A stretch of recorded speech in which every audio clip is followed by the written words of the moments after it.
So I'll assume that you've read the passage already. It can be inferred from the passage that what? So one of these must be something we can infer. Ganymede, the moon's identity was initially mistaken by Galileo. Um, well, um, well, we don't actually say anything about about Galileo being mistaken. Um, uh, yeah, I mean, there's nothing about there's nothing about Galileo making a mistake. Um, yeah. Okay, so we can get rid of that.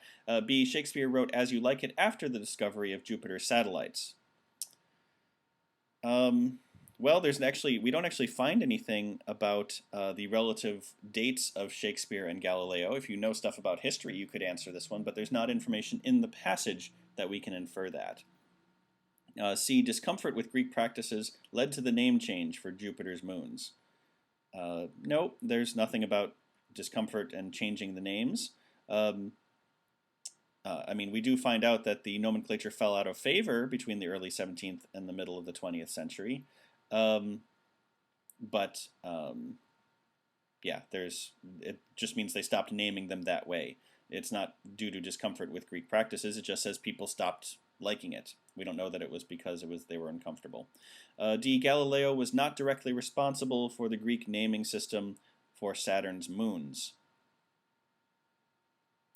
Well, we do actually find out, that Saturn's moons are named later.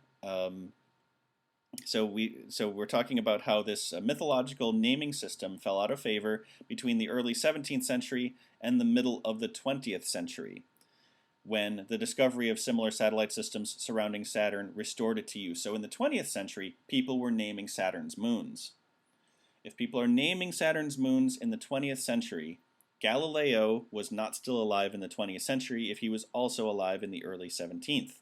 So we can infer that Galileo named Jupiter's moons, the 4 moons that he could see. He did not name Saturn's moons, which happened 300 years later.